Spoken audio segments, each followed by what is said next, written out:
Welcome to Real Talk with Michael and Lisa. Today we're going to talk about journey through fear. Fear. Wow. If 2020 didn't give you an opportunity to process fears, I don't know what would. I mean, Wear a mask. Don't wear a mask. Don't go outside. Don't eat. Yeah. Democrats are going to be in control. The Republicans are going to be in control. Oh, the vaccine. Are you going to get the vaccine? Are you not going to get the vaccine? Is it That's going to right. save the world? Is it going to destroy Are you society? going to lose your job? Are you going to qualify for unemployment? I feel like we're doing like a talk show host or something, like we're doing like Saturday Night Live skit. Seriously though, this year gave so many opportunities to process fear. And do you know that do not fear is the number one, like the most common God says theme? it all over the place in the Bible. Do not fear, do not fear, do not fear. I've heard it's in the Bible 365 times. I don't know if it's true, but that seems really appropriate, once for every day. Like God knows that we struggle with fear. So that is all like this great theoretical mumbo jumbo, but let me bring it into reality. We were both married 20 years and 19 years, and we had whole lives and financial existences and everything that were separate. And there's all these different arenas where as we get closer together, we find new areas to be known and new areas to talk about. And each time there is an element of fear to step over. Some of it's easy, some of it's fun. And, I want to be really real. This last week, over Christmas week, I realized I need to update my will.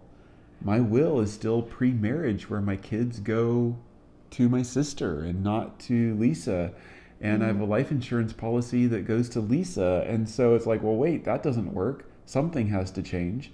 And I'm like, oh, and it's Christmas time. Well, let's not talk about this now during Christmas time. Let's wait till after Christmas time. Because honestly, fear. I don't know, how's that conversation going to go?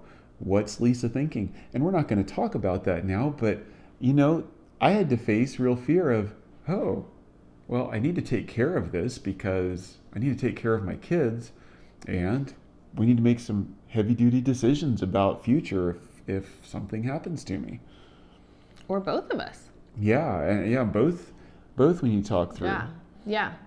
And that's real. And you know what? Whether it's all the crazy things that 2020 brought, all those different circumstances and situations, or it's something as real as estate planning, relationships in and of themselves actually bring up a lot of fears. We all have the fear. So we teach a class for singles, and one of the homework assignments is we have them identify their top 10 fears about relationship. So guess what? People are going into relationships with fears, even before they're in the relationship. And the number one fear that we see that people write about is the fear of being known and then being rejected. But even when you're in marriage, there's still fear of rejection. It's not even, you're not check that one off the list that you don't deal with that one again. Well, I mean, even this conversation, the topic came up because you were just reminded of a tub talk we had recently. Yeah. What's a tub talk? Tub talk is when we're sitting in the tub and we're having deep conversations. It actually is a great place for us to process stuff together. And I feel bad for him because the faucet's right, basically in his neck there. No, the tub's wide enough that I'm sitting off to the side of the faucet. It's fine. But the next house, I'd like a bigger tub. We'll do a double-ended tub where we both can face each other and have a comfortable, and the faucet will be on the side. We'll do that. That sounds like a great solution. Number 2. However, in the tub, I said to him, just recognizing that in myself, we've had a lot of conversations lately as we've grown in our emotional health, that we are doing a much better job of processing surface emotions, reactions, down to what's happening, right? Okay, I'm frustrated to actually, no, I think I'm kind of sad. And where does that sadness go? Like, we're getting to the point that we're able to really get to the root of it a lot quicker. And the truth, what I realized about me is a lot of my reactions versus responses, meaning my triggers, my oversized reactions to a situation, most of them, the root is fear. Just being honest. And so lately, just because I've gotten better at processing things, I've heard myself say a lot to you, I'm scared. I'm scared. I'm scared of a lot of things. I'm not scared of my physical being. I'm not scared of my safety. It's nothing like that, but it's like, oh, I'm not fully showing up because I'm scared. Yeah, that's super important. That's one thing we've talked about a few times and just noticed is, oh, there are areas in my life where I play small because I know if I choose to be known there, in the past, there may have been conflict. And maybe it's a minor area. Maybe it's not as significant as needing to eat every day. It might just be what color paper I prefer to write on. And if I had mentioned it, and that obviously isn't the problem, but if there's a huge conflict, well, I'm just going to get small and not care about paper color anymore. And we are realized, since we're going so intentionally after being wholehearted and being fully known and fully loving each other, we're actually being forced into, oh, Lisa doesn't know that preference that I have. Lisa doesn't know this about me.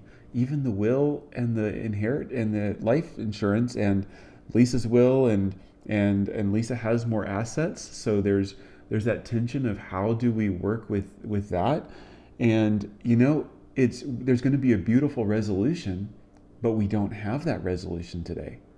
And how do we step into that conversation knowing there could be differences of opinion, there could be conflict, and to be okay. And you know what? We need to enter that conversation. We need to be responsible as parents. And there's an element of fear that we need to choose to step through to get to resolution on the other side. Yeah, but I think what's been helpful for us is that in this process, we're starting to recognize and actually verbalize to each other that, well, I'm afraid of rejection, I'm afraid of abandonment, I'm afraid of not being understood or not being valued, not being cared for, or not being protected, or if I'm provided fully known, for, or if I let her know what really is the most important thing to me, will she reject me? Will she reject that, which will feel like rejecting me? About a year and a half ago, Michael and I had a really pivotal conversation, and it was probably the first time where I was like, pivotal is a very nice way to describe that conversation. I like that. Pivotal. It was pivotal. It was pivotal because a lot of things shifted in our relationship. I think it was this conversation where I really stepped out and was like, the truth is that I'm scared. I was really honest with it. And for most of us, most of my life, I'll speak for I wasn't at that place that I was willing to be that honest with myself or other people, because then there's a fear that they could use it against you. If I told you my deepest fear, you could use it against me. Mm-hmm. But I did. I stepped in and said what my biggest fear in our relationship was, and it was pivotal because it shifted things. What was your biggest fear? My biggest fear that I told you was that you would rob me and leave me alone. Mm-hmm. And then who would I have to blame? Yeah. Myself. And, when we met, I was a single mom. I had 2 teenage kids. I feel a responsibility to protect my kids and provide for them and their futures and things that their father would have done. Yeah. And so, yeah. And that's something that I've had to step over. But the point that I was making was, over the last year and a half, as I articulate the fears when I'm identifying them, it gives him an opportunity to cover me. Not use it against me, but cover me. And every single time he has. And what that has done for our relationship is it has built building blocks, like bricks, of safety, building blocks of safety in our relationship. Most marriages start out with people feeling like they can totally trust each other. They've talked about everything, and then things start to unravel. And they start to lose safety in the relationship. And so what I've discovered in this journey is that there's a way to actually build safety. And it's by being vulnerable. It's about identifying those fears. It's about expressing them and the other person covering. And there are times when Michael shares his fears with me and I get to cover him. It doesn't mean that we walk on eggshells and tap dance and do whatever the other person wants. We still do some of that just because that's what we learned as kids, to keep peace. But yeah, we're actually actively going against that training. We're actually retraining our minds around fear is not, we don't want fear to be in our lives, but when we experience or discover fear, we are learning to choose to walk through to find what's on the other side. And the value of your spouse sharing their fears with you is that you have a deeper understanding of who they are, what they've gone through. It gives you more compassion and empathy for maybe why they're behaving the way they're behaving or why they're choosing and making the choices they are. So when Michael shares his fear with me, then I'm able to have greater understanding. So now it makes way more sense what's happening, and I can be more sensitive to that. And I can give him the space he needs to process. I can give him the safety and the relationship that he needs for him to actually pursue his healing and to continue to build those building blocks of safety. Yeah. It's so critical to find the courage, take the courage to walk through fear. I know for us, we are so much more known. Lisa knows me so much more. I even know me more than I did before, because it's when you get small in the face of conflict, you actually ignore that part of you. And so I'm actually discovering parts of me. It's not like I know what I'm hiding from her. It's actually a process. And as I unpack it, I discover more and more and more. And it's beautiful. And I keep getting closer to this beautiful woman that I married. It was a good choice. And she keeps getting closer to me. And I wanted her to say what the fear was. And I didn't know my response was going to be tears. I know it was the first time. But as I said it again, my eyes just filled up again with tears. Like, I love her. And when she expresses her fears, it gives an opportunity for me to show her that love.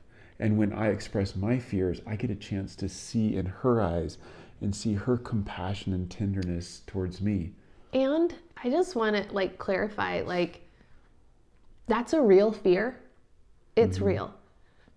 But it really has nothing to do with Michael or his choices or his behaviors or anything else he's shown me.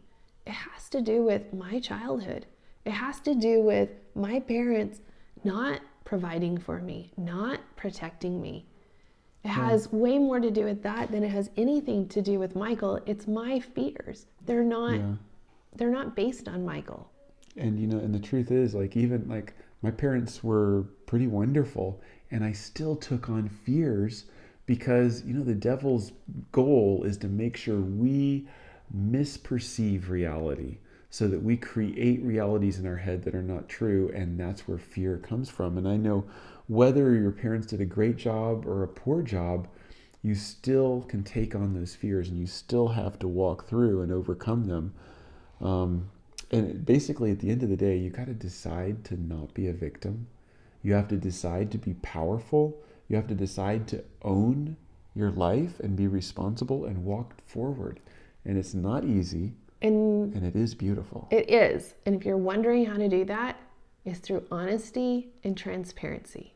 And that's a commitment we've made to each other, is honesty and transparency. So we encourage you today, whether you're in a marriage or it's a dating relationship or it's a family member or it's a best friend, you get to practice this with anybody. But we encourage you to take a step to conquer fear by exposing the fear and sharing it.